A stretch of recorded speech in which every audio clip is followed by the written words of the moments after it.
Selamat pagi. Di sini Bapak akan melanjutkan kuliah klimatologi pertanian. Kita memasuki ke materi cuaca dan iklim. Sebelum mengawali perkuliahan, sebaiknya kita berdoa menurut agama dan kepercayaan masing-masing. Semoga kuliah hari ini diberikan kelancaran, kemudahan, dan keberkahan bagi kita semuanya. Dan mendapatkan ilmu yang bermanfaat. Amin. Berdoa dimulai. Berdoa cukup. Oke. Silahkan perhatikan pada materi PowerPoint yang sudah Bapak bagikan atau dilihat di layar laptop atau smartphone saudara masing-masing. Nah, di sini kita akan mempelajari tentang definisi cuaca dan iklim. Cuaca yang sudah kita pelajari minggu kemarin yaitu keadaan fisik atmosfer pada suatu saat di suatu tempat, artinya pada rentan waktu yang cepat dalam perubahannya. Nah, keadaan fisik atmosfer ini dinyatakan dengan hasil pengukuran dari berbagai unsur-unsurnya, misalnya suhu udara, curah hujan, tekanan, kelembaban, laju dan arah angin, dan yang lain-lain. Seperti yang sudah kalian praktikumkan dan sudah kalian amati selama beberapa minggu kemarin.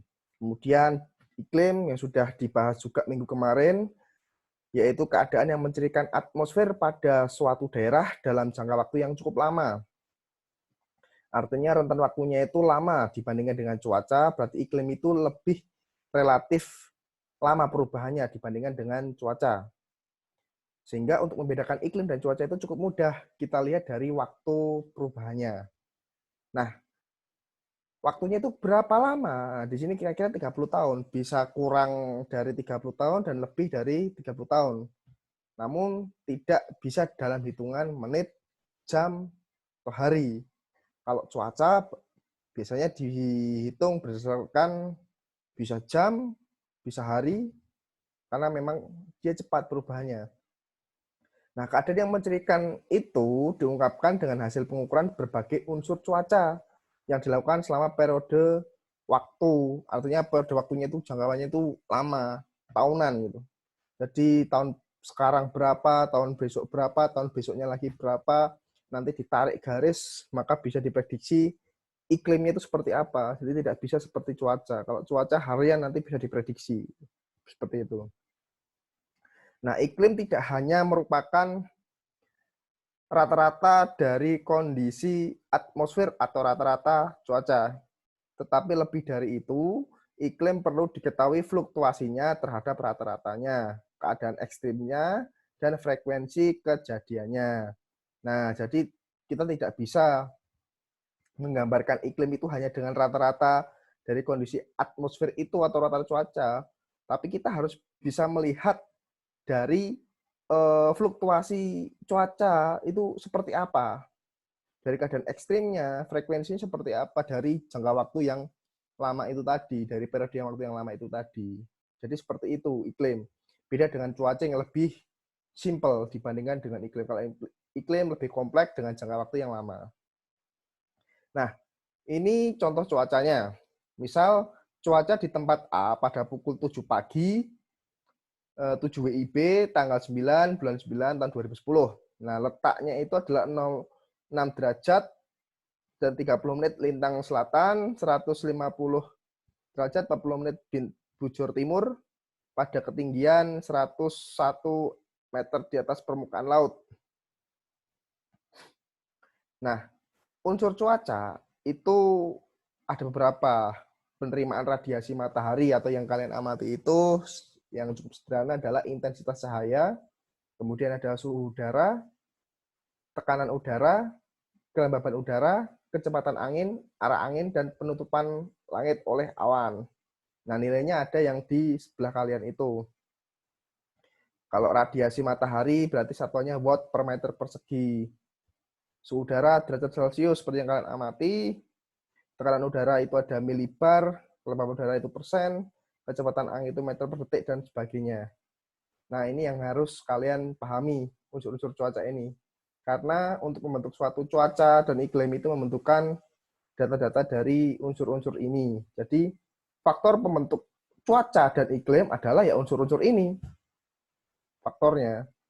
Seperti apa nilai mereka gitu. Jadi mereka bisa didekati dengan suatu pendekatan penilaian dengan alat-alat yang dinilai layak untuk dilakukan penilaian.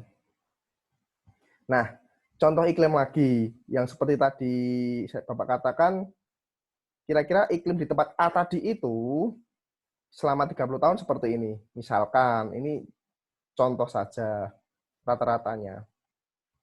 Bulan Januari sampai Desember, di situ ada radiasi matahari, ada suhu maksimum minimum, ada rata-rata suhunya, ada kelembaban nisbinya atau kelembaban relatif, ada hujan, jumlah hari hujan, penguapannya seperti apa, atau evaporasi, dan kecepatan anginnya. Nah, di sini sudah terdapat banyak data, yaitu data radiasi matahari sampai dengan kecepatan angin. Nanti kita mendapatkan nilai jumlahnya, mendapatkan nilai rataannya, dan dari sini semua nanti itu akan disimpulkan dalam bentuk apa iklimnya. Nah, contohnya seperti itu, gampangannya. Kemudian, misalnya dua tempat mempunyai suhu rata-rata yang sama, apakah iklimnya itu sama? Tidak. Mengapa coba? Ada yang tahu nggak? Belum tentu. Karena suhu rata-ratanya sama, tetapi bisa jadi unsur lainnya itu berbeda. Dan itu tidak bisa menjadi patokan karena semua unsur cuaca itu saling berinteraksi atau saling berketerkaitan. Jadi tidak hanya satu unsur saja. Contoh lain, di dua tempat mempunyai curah hujan tahunan rata-rata sama. Apakah iklimnya sama? Tidak. Sama seperti yang Bapak bilang tadi. Jadi tidak bisa kita mengatakan iklimnya sama hanya dengan satu unsur cuaca. Kita harus melihatnya dari semua unsur cuaca tadi itu karena memang saling berketerkaitan, berinteraksi. Jadi ada sebab akibatnya gitu loh. Bisa dipahami ya. Nah, pengetahuan yang mempelajari iklim itu disebut klimatologi. Klimatologi ini pada hakikatnya itu menguraikan tentang iklim, distribusinya terhadap ruang, serta variasinya terhadap waktu, hubungannya dengan unsur lain, dan aktivitas manusia. Jadi aktivitas manusia juga diatur oleh iklim. Nah, pengetahuan yang mempelajari tentang cuaca itu disebut meteorologi. Nah, meteorologi ilmu yang mempelajari keadaan fisik dan dinamisnya atmosfer, serta interaksinya dengan permukaan bumi di bawahnya. Seperti itu. Nah, kira-kira setelah itu kita akan mempelajari tentang sistem iklim. Kajian iklim pada pendekatan klimatologi tradisional baru menyangkut penjelasan sebagian dari iklim atau parsial, jadi hanya sebagian saja. Tetapi sekarang sudah berkembang pendekatannya secara global, secara luas. Nah, sistem iklim adalah suatu kesatuan keadaan alam yang menentukan keadaan iklim. Anasirnya terdiri atas yang pertama, itu kita mempelajari yang namanya atmosfer, yaitu mencakup gas atau campuran gas yang merupakan komponen perubahan atau peubah utama iklim, itu adalah atmosfer. Kemudian yang kedua adalah biosfer. Biosfer itu mencakup diri kita juga, ini termasuk biosfer. Tumbuh-tumbuhan, makhluk hidup di daratan, laut, dan udara. Semuanya itu peka terhadap iklim. Dan sebaliknya itu dapat mempengaruhi iklim juga. Kehidupan itu mempengaruhi iklim. Kenapa? Karena terjadinya manipulasi-manipulasi yang dilakukan oleh makhluk hidup. Seperti itu. Kemudian hidrosfer. Hidrosfer itu merupakan perairan yang teragihkan pada permukaan bumi. Artinya seperti laut, sungai, danau, air tanah, nah, seperti itu. Nah, di laut lah yang paling dominan untuk mempengaruhi iklim. Lalu terdapat kriosfer. Kriosfer adalah masa es atau endapan salju. Nah, kalau untuk kriosfer ini biasanya terdapat pada kutub-kutub, yaitu kutub utara, kutub selatan, atau di bagian-bagian benua yang suhunya itu di bawah 0 derajat, mungkin bisa sampai minus, seperti itu. Kemudian litosfer, yaitu masa daratan dari permukaan bumi yang terdiri atas pegunungan, batuan, tanah, cekungan, lautan. Itu litosfer. Jadi ada di permukaan bumi. Nah, kelima komponen ini tuh saling berinteraksi, jadi saling mempengaruhi sehingga akan menghasilkan iklim. Jadi pengendali iklim itu ada 5 hal tadi itu, ada atmosfer, ada biosfer, ada hidrosfer, ada kriosfer, dan ada litosfer. Nah, sistem iklim tersebut juga dapat berubah dipengaruhi dari luar sistem tersebut, tapi hanya sedikit. Tapi utamanya adalah 5 itu tadi. Nah, pengertian dan perlapisan atmosfer. Atmosfer adalah lapisan gas. Kita sudah bisa menyimpulkan bahwa di dalam atmosfer itu berarti terdapat banyak sekali susunan-susunan gas yang ada di dalamnya. Jadi, yang ada di sekeliling bumi itu sebenarnya itu adalah gas. Gas-gas yang menyeliputi dan terikat pada bumi oleh gravitasi. Nah, contohnya adalah pertama, lapisan troposfer. Troposfer itu lapisannya itu ada di permukaan yang paling dekat dengan bumi. Yaitu 80% gasnya itu adalah H2O atau aerosol. Nah, ciri-cirinya itu adalah terjadinya penurunan suhu yang ada di troposfer. Nah, sumber kalornya itu dari mana? Ya, dari permukaan bumi itu sendiri. Tebalnya itu sangat pendek, artinya hanya di permukaan bumi saja 0 sampai 10 km. Kayak gitu. Nah, kemudian stratosfer. Stratosfer itu ada yang namanya lapisan ozon. Sudah sering dengar kan? Jadi lapisan ozon itu ya ada di bagian stratosfernya. Atmosfer di bagian stratosfer. Nah, ciri-cirinya apa? Di situ terjadi peningkatan suhunya. Sumber kalornya dari mana? Itu dari penyerapan radiasi UV oleh ozon. Jadi UV yang ada di luar atmosfer itu diserap oleh bagian stratosfer yang memiliki lapisan ozon itu tadi. Jadi kalau lapisan ozonnya itu menipis, maka penyerapan radiasi itu akan maksimal sehingga bumi itu akan menjadi panas sekali. Seperti itu. Kemudian ada mesosfer. Mesosfer inilah yang memiliki kandungan O2, oksigen, dan karbon dioksida. Nah, ciri-cirinya di sini juga terjadi penurunan suhu. Sumber kalornya dari mana? Dari penyerapan radiasi sinar matahari oleh oksigen ini. Jadi, oksigen ini juga bisa menyerap radiasi matahari. Kayak gitu. Nah, kemudian ada termosfer atau ionosfer. Ini termosfer ionosfer ini adalah lapisan yang mungkin cukup luar, jauh dari permukaan bumi. Dan ini lapisan terbanyak, komposisi terbanyaknya itu adalah gas nitrogen dan oksigen. Dan itu jaraknya lebih dari 1.100 km lebih ya. Nah, di sini cirinya di sana terjadi peningkatan suhu karena penyerapan radiasi UV oleh oksigen seperti itu. Kemudian eksosfer. Nah, eksosfer ini ada di lapisan terluar. Nah, di sini komposisinya itu ada oksigen, hidrogen, dan helium. Nah, di sini ciri-cirinya itu di dalam eksosfer ini terjadi tumbukan-tumbukan antar atom. Atom apa? Ya tadi itu oksigen, hidrogen, dan helium. Di situ terjadi tumbukan-tumbukan. Jadi dari gas-gas itu nanti hanya sedikit saja yang terionkan itu hanya sedikit gitu.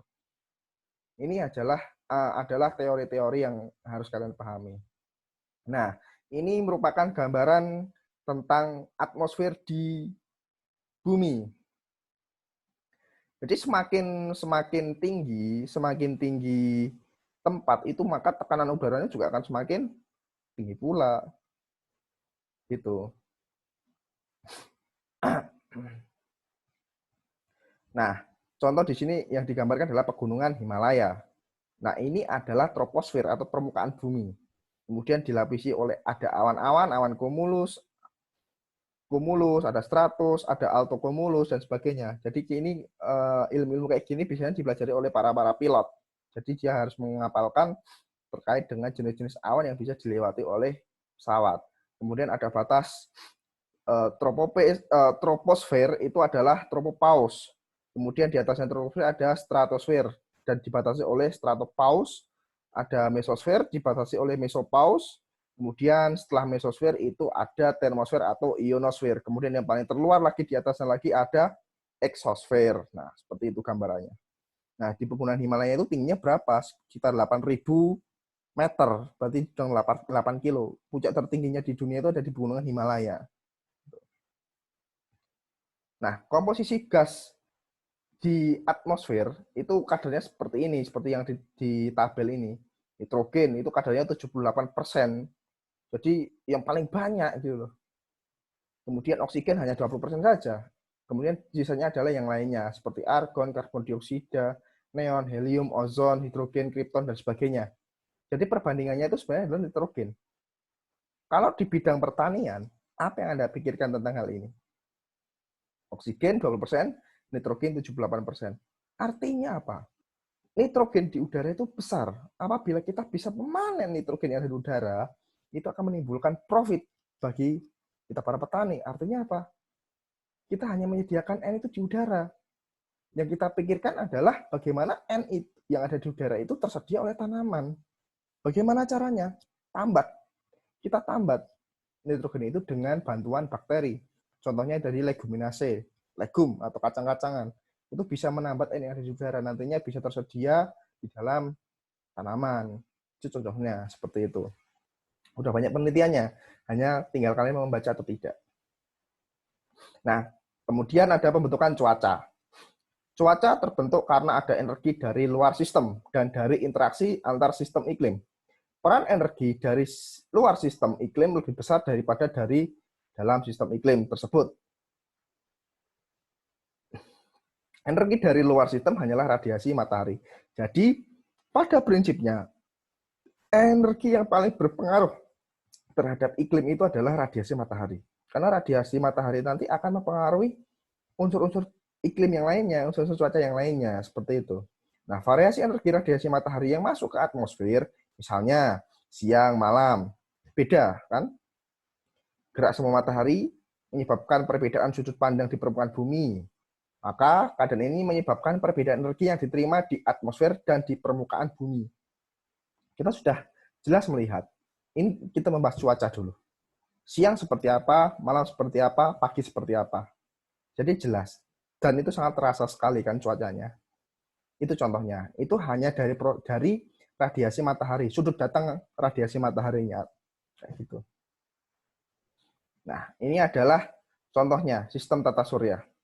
Lihat, yang paling besar itu adalah bumi, jarak kita, mohon maaf, yang paling besar itu adalah matahari, dan jarak matahari ke bumi itu sekitar 147 sampai 152 juta kilometer. Cukup jauh, tapi kalau panasnya itu luar biasa ya. Coba lapisan ozon kita itu mulai menipis.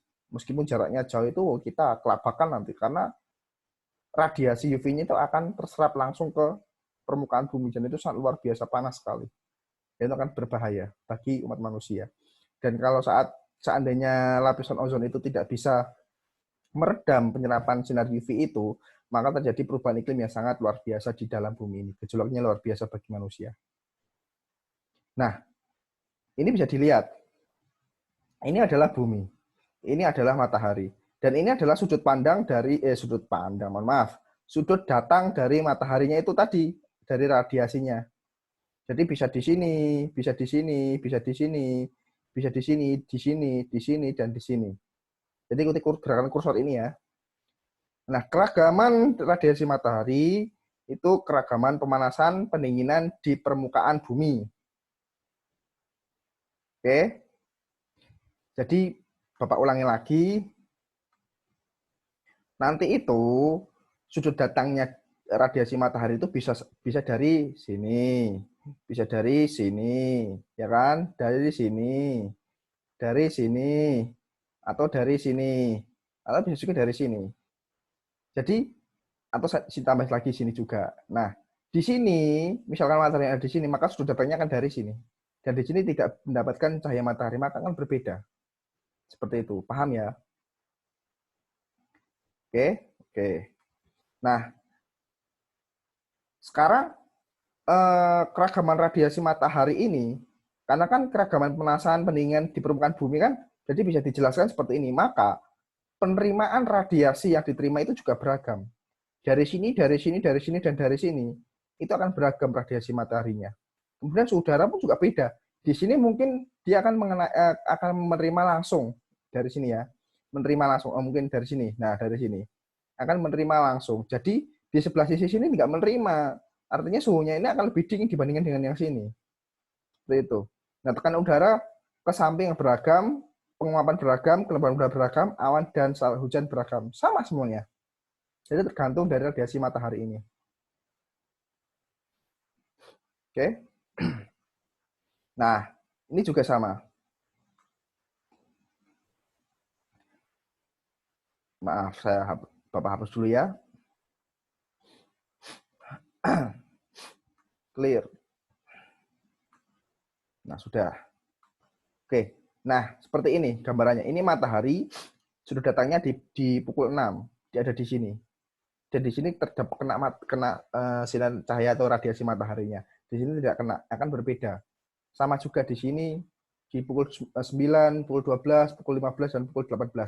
Kalian sudah pengamatan cuaca, intensitas cahaya, suhu udara pun beda-beda. Meskipun hanya berbeda 1 sampai 2 derajat, itu ada bukti bahwa di pagi, siang, sore itu berbeda cuacanya ya, unsur cuacanya itu berbeda.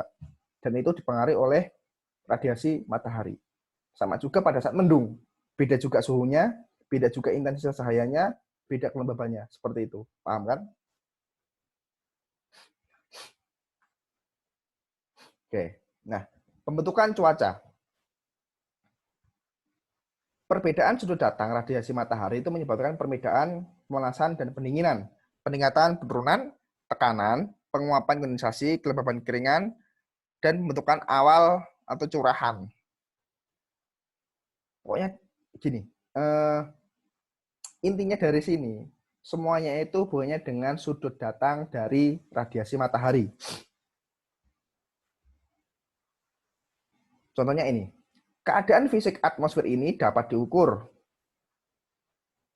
Keadaan fisik yang dapat diukur adalah radiasi yang diterima. Nah, jelaskan seperti Bapak Bahlil tadi, radiasi yang paling utama. Suhu udara, tekanan udara, penguapan, kelembaban, curah hujan, arah dan kecepatan pergerakan udara. Dengan fisik atmosfer yang dapat diukur, ini disebut unsur cuaca. Jadi, unsur cuaca adalah keadaan fisik atmosfer yang dapat diukur. Jadi, perlu kalian ingat. Unsur cuaca itu adalah keadaan fisik yang dapat diukur. Jadi yang bisa dapat diukur ya. Kalau yang nggak dapat diukur berarti tidak bisa dikatakan sebagai unsur cuaca. Itu adalah kesepakatannya. Kemudian, unsur cuaca adalah keadaan fisik atmosfer yang dapat diukur. Yang pertama adalah radiasi yang diterima. Itu dapat diukur energinya dengan radiometer. Penyinaran mataharinya dengan Campbell-Stokes. Kalau untuk mengukur energi matahari dengan semua panjang gelombang dengan piranometer atau solarimeter. Kalau untuk mengukur intensitas cahayanya kita menggunakan luxmeter. Seperti itu. Kemudian yang kedua adalah suhu udara. Kita menggunakan termometer, bisa maksimum, bisa air raksa. Kemudian tekanan udara kita mengukurnya dengan barometer. Penguapan kita menggunakan panci evaporasi. Kemudian kelembaban. Kelembaban kita bisa mengukur dengan psikrometer, Asman, dan Ayun. Atau menggunakan hygrometer.